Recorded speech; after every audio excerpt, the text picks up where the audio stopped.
사실 제가 2008년, 2009년도에 광양항 활성화를 위해서 농산물 중에서 환적을 해서 나가는 화물들을 좀 찾으라는 미션을 받았습니다. 그래서 전 세계 데이터를 뒤졌는데 딱 4개가 나왔었습니다.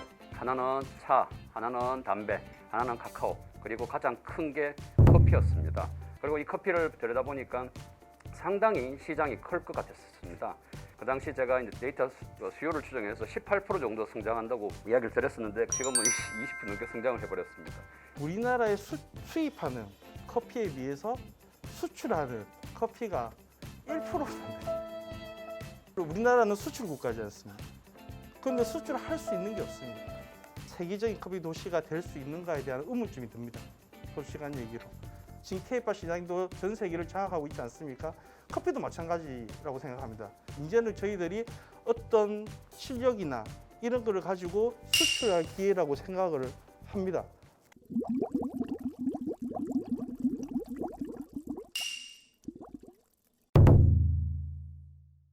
지금 한국은 아시다시피 100만 명당 세계 커피 매장 수가 1위입니다.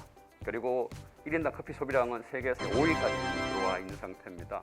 보통 부산에서 하고 있는 비즈니스 모델은 그냥 상원 보관, 좀 더 돈이 좋은 창고가 있으면 정원 보관입니다. 이 생도가 나와서 있는 비용의 1.5배, 3배 정도밖에 못 버는 거죠. 부산항 항만 배후단지의 물류창고에서 저장만 하고 있습니다. 커피를 수입을 하면은 수입, 하역, 통관, 운송에서 로스팅, 포장, 운송, 통관, 선적, 수출, 운송, 판매 과정을 거쳐야 됩니다. 너무 길죠? 그러니까 항만 배후단지에 있는 자유무역적으로 생산이 된다면 이렇게 단축이 됩니다. 그리고 일부는 국내로 소비가 되면 됩니다. 그런데 이게 아니라는 거죠. 법이 작년에 개정이 됐습니다만 자유무역적 운영 지침에 대해서 여러 가지 문제들이 존재를 하고 있습니다. 그런데 만약에 이게 요 규정이 다시 더 바뀐다면 한국 시장도 여기 자유무역지역에서 생산을 하면서 팔고 당연히 해외 시장을 나갈 수 있는 길을 또 고민을 할 수가 있겠죠. 그래서 이 법의 한 줄, 이 내용들이 우리의 이제 비즈니스 모델을 지금 막아버린다는 부분들을 좀 강조를 하고 싶습니다.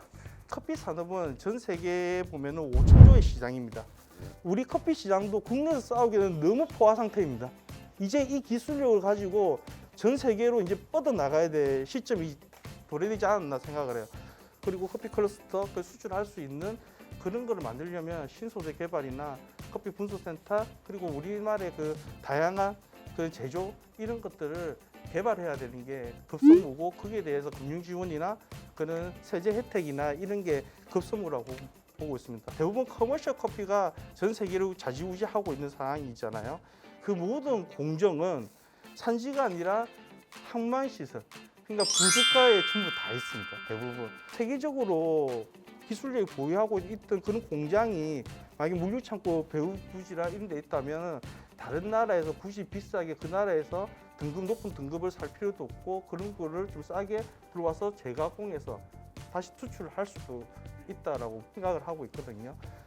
수출은 국력이다라는 거죠. 이제는 내수 시장은 엄청나게 발전된 상황이다. 앞으로 그 방향성을 이제는 수출, 어떤 걸 수출할 거에 대해서 좀 많이 개발했으면 좋겠다라고 생각하는 게 제 바람입니다. 20년 여름에 그 모모스의 그 이영기 대표님께서 저를 찾아왔습니다. 커피 생두 90%가 부산항으로 들어옵니다. 그래서 부산항이 경쟁력이 있다. 커피 산업이 90%의 그 생두를 물류창고에서 가공을 해서 중국이나 일본이나 이렇게 수출한다면 굉장히 부산이 경쟁력이 있다라는 말씀을 제안해 주셨고요. 그래서 일단 저희들은 학고라는 그 부지 공간은 저희 시에서 의지를 가지면은 확보를 할 수 있다. 그런데 파트너가 있어야 되잖아요. 네, 파트너에 대해서는 민간에서 숙성이 좀 돼야 된다. 그런 생각이 들고요. 21년 7월 달에 우리 시에서 정식 조직이 만들어지고 사무분장이 반영이 됐습니다. 올해는 우리가 커피 산업 관련 예산을 20억 정도를 확보를 했습니다. 부산 그 영도에 우리가 테크노파크 해양센터가 있습니다. 거기에 커피 산업 공정센터를 지금 설치를 했습니다. 우리 부산의 인정을 만들어서 그걸 표준형으로 우리가 밀고 나갈 수 있지 않을까라는 비전을 가지고 있습니다. 그래서 인정을 삭수를 시작을 했고요. 커피 산업이 이제 전체적인 우리 시의 중요한 그 산업으로 이제 이렇게 착수가 됐는데 우리 시에서 좀 더 열심히 해서 해외로도 나가든 국내로 나가든 유유히 헤쳐갈 수 있도록 여기 있는 많은 분들과 힘을 합쳐서 열심히 하겠다는 말씀드립니다. 물류 부분 관련해서 FTG 활성화에 대해서는 관세청과 부산세관 역시 많은 관심을 갖고 있는 부분입니다.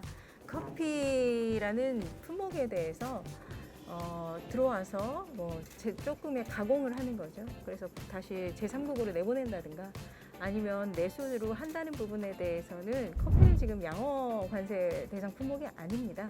부산시 내로 쪽으로 들어올 때는 당연히 밀수 차단하고 그다음 관세 채권 확보를 위해서 저희가 그 들어오는 업체에 대해서는 뭐 화물 보안을 하든가 아니면 재고 관리를 시스템을 갖추도록 그렇게는 하고 있습니다.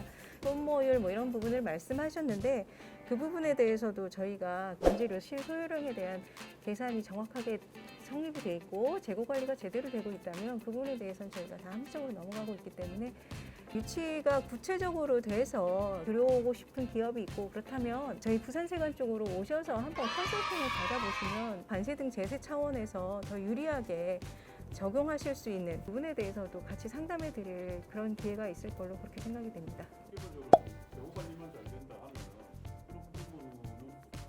저희 세관 직원들이 판단했을 때 합리적으로 이 부분에 대해서 관리가 잘 되고 있다 그러고 한다면 그 내수로 들어오는 부분에 대해서도 같이 협의해서 추진이 가능할 것으로 그렇게 보고 있습니다. 지금 먼저 그 부산항 신항 항만 배후 단지에 대해서 간략히 지금 말씀드리겠습니다. 지금 현재 입주 업체가 총 69개사입니다.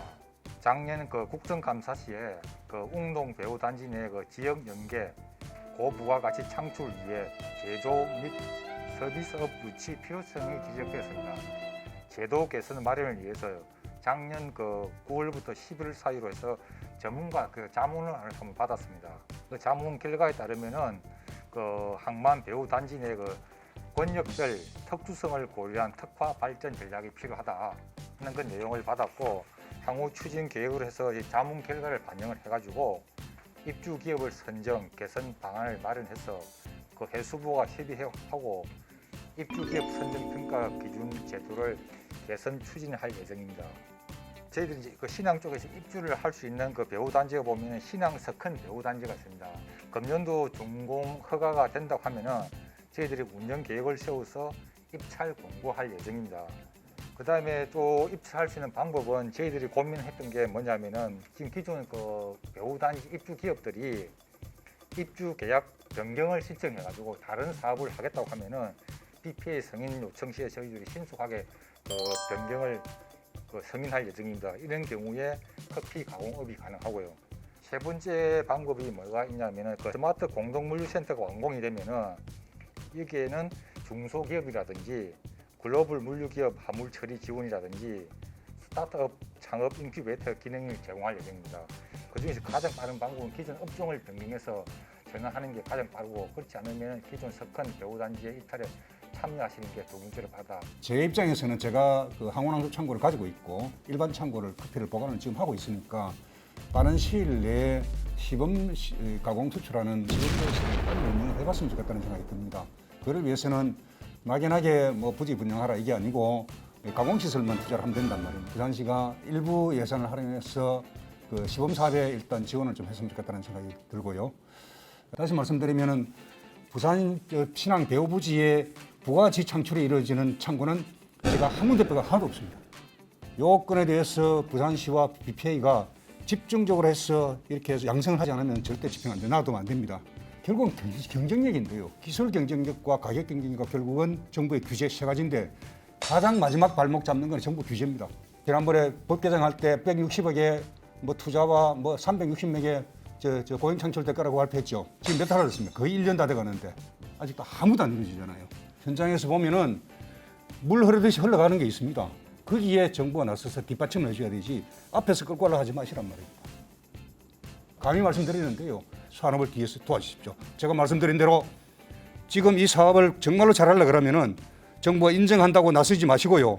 시범 사업 만들어가지고 있는 사업에 조금만 더 해주고 발전하는 모습을 보고 그 다음부터 부지를 제공하고 하는 걸 하십시오. 제가 부산에서 커피를 하고 있기 때문에 막연하게 한 10년간 우리의 도시가 커피 도시로 성장할 수 있었으면 좋겠다라는 말을 계속해서 뱉어왔던 것 같아요.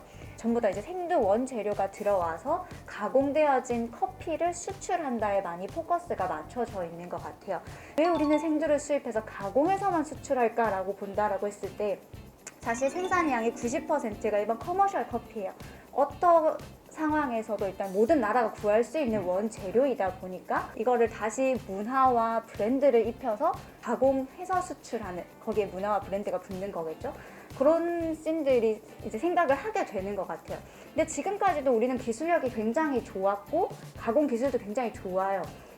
네, 기술력은 진짜 전 세계에서 손꼽을 수 있는 국가라고 생각을 하는데 왜 수출하지 못했을까라는 질문을 던졌을 때 다른 나라에서 그 정도의 품질도 구할 수 있기 때문에 굳이 내가 왜 한국에서 사야 돼? 라는 질문을 던질 수밖에 없는 것 같아요.